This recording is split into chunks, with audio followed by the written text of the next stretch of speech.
Hello and welcome to the start of a new series on the channel. As I said, I would once I was a little bit, or once I had a slightly better understanding of the new Football Manager game and it had been patched and some of the bugs fixed, I would get a career started where we take our club hopefully up the Football League and to great success. I am here then at the start, or just after the start of the first season. Very briefly show you how we've started, and that was not a great start after losses to Harrogate and Chesterfield in the league. Chesterfield are top, or they certainly were top, but we have just won 3 on the bounce, which is great. We have had a bit of an injury crisis, so we are slowly getting things back together. If I show you the team at the moment, this is how we have started the season, although we'll have to make that change. What you will notice is that we've got the live squad as it is now, and there's a couple of things I need to tell you about how I've set this up. The first is that the live transfers happened as they happened in real life. So if I take you to the transfer history, you'll see that the loan signings that we made on deadline day have literally just come in yesterday, so none of these guys have played a game yet. Whereas the other signings have come in and some of them have started to make an impact. Howley hasn't yet, which is interesting because I thought he had been playing. Let's go back to the tactics. The other thing is that I've disabled first. I think Howley was injured. Yeah, he has been. I disabled first transfer window transfers, so we haven't been able to do anything that didn't happen in real life. As I said at the end of the last series, again, this will be about just taking the club as far as we can. I haven't set any specific rules, it's just about bringing success however we can. And as I've done in the previous series, I will provide a couple of updates per season, usually at the end of transfer windows, or I'll show you a live game or so if there is something of interest to show you. But that's where we are now at the beginning of September, so I'll update you again at the end of the January window. So for those of you that are Rovers fans, you'll know we've had a really awful start to the season. We had one good run of a few wins in a row, but we've had 2 really long spells of poor results in real life. But here in Football Manager, we've done pretty well. 6th, so comfortably in the playoffs at the end of the January transfer window. A couple of games in hand over the teams above us as well.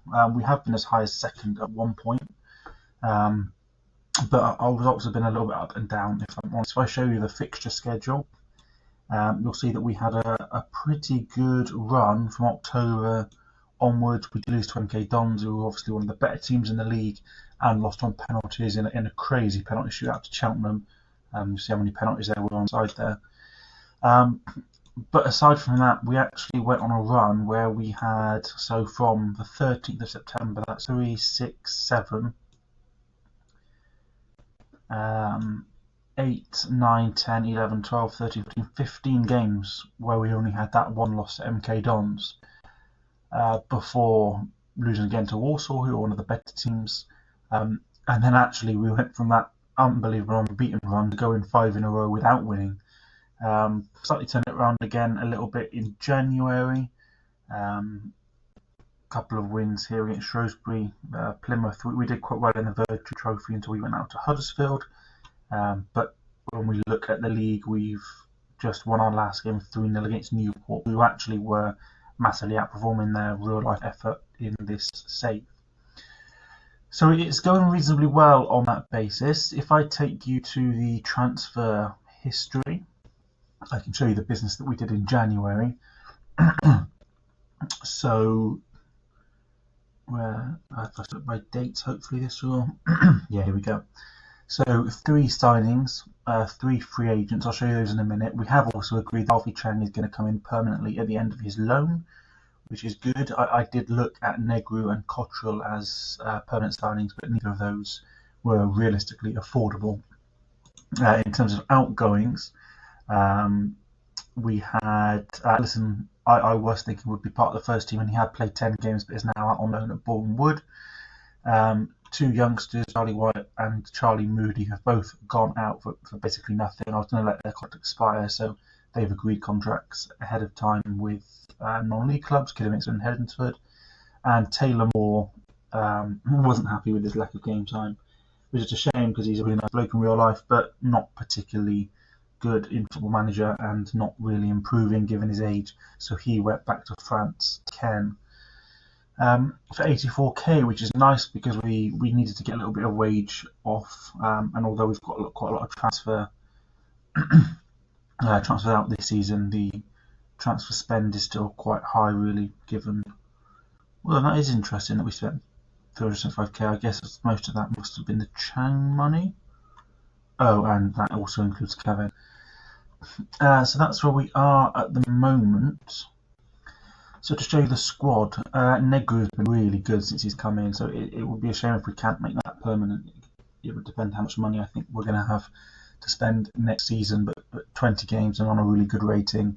Brad Young's only played 4 games. He's been playing the trophy.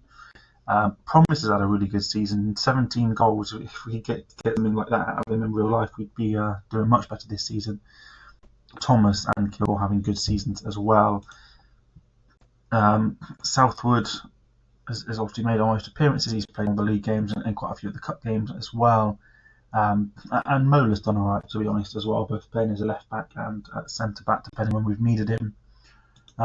Goals wise, Omachere usually playing from the right has been really successful, and then a mixture from Kevin Harrison and Satiriu, with Thomas Sparks being really good assist providers. I've got Thomas cutting in from the left usually, and Sparks overlapping him, or sometimes Thomas plays and cuts in from the right, with Senior overlapping as well. I think it's also probably worth me showing you the way we are currently setting up, which is like this. So Kevin through the middle usually. Harrison wants to leave, so I have been rotating him. You will know I had quite a lot of trialists in to look for some free agents. I will introduce you to the guys we signed in a minute.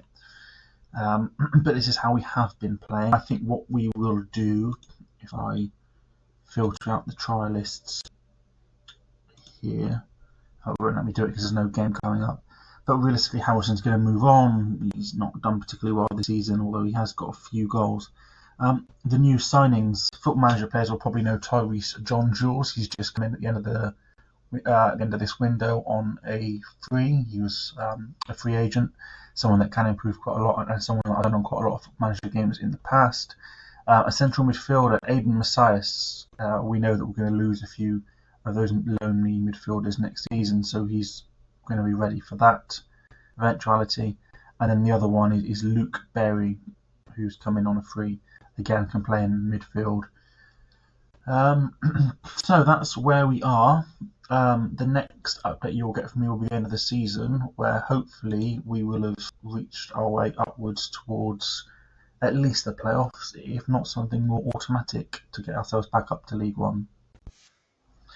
Hello, so we are here on the 16th of May, the second leg of the playoffs, and unfortunately, as you can see, it's playoff heartbreak for this season. 3-1 both home and away to Crewe. So that is us finished for this season. The aim that the board set was to be automatically promoted, which obviously we weren't, and we've also now failed in the playoffs. So a sad end to the season, really. You'll see there how disappointingly it all fell apart. A win on the final day of the season, if results had gone our way, might have been enough to be automatically promoted. We didn't. We got hammered by Notts County, who were mid-table, and then form dipping as badly as it did meant 2 defeats to Crewe after we've been on such a good run as well. At the back end of this season, we'd won 6 on the bounce before that defeat to Notts County, which kind of killed all the momentum and the season, really. If I show you the squad, one thing I will do very quickly actually is show you I wonder if I can find it now, the youth intake. Might not be possible to show it to you now, but what I can do is if I show you each of the squads, if I put it to general, yeah, and then show you the potential. We had an unbelievable youth intake. So hopefully these guys will start to kind of be involved next season. We've got Habib Sunday, Killen Moxley, Hapgood, Baresi, Pagano, Beardmore and Mullin, who have all already, I promoted them to the under 21 straight away because they have plenty of ability. As well, we've obviously got Ellison and Ward and Dewsbury coming back. We'll have to decide whether they stay over the course of this summer. And then a few more intake players, Rhys Bridger, Roos and Timberlake, that have come through the youth intake as well. They've got excellent potential but aren't probably quite ready for.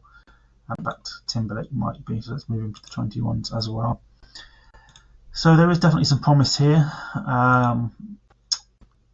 There aren't many players out of contract. We're letting go of Senior. Chang's loan will expire, but then he's coming back. Harrison is leaving as well. I think there's one more. Obviously, we'll lose Isaka back at the end of his loan, as we will also Cottrell and Negru. Sorted by appearance makers. Southwood, Promise, and Alfie obviously stand out. I have had a look. Promise finishes the second top scorer in the league. I think it was 25 or 26 goals he ended up with, a couple behind Aaron Collins. And Promise, really, alongside Negru, were our two best players.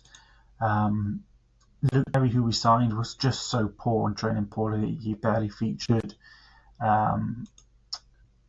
Some of these guys, Ruel, Shaq, really didn't have good seasons. Notable that Darryl Clark has criticised them today in real life, and they certainly have performed similarly in this save.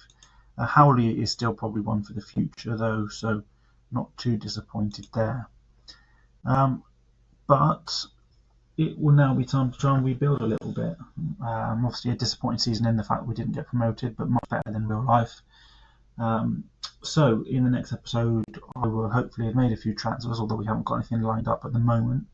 But if you have enjoyed today's video, please leave a like, subscribe to the channel if you want to see some more of this series and see how things progress. And I will see you in the next episode.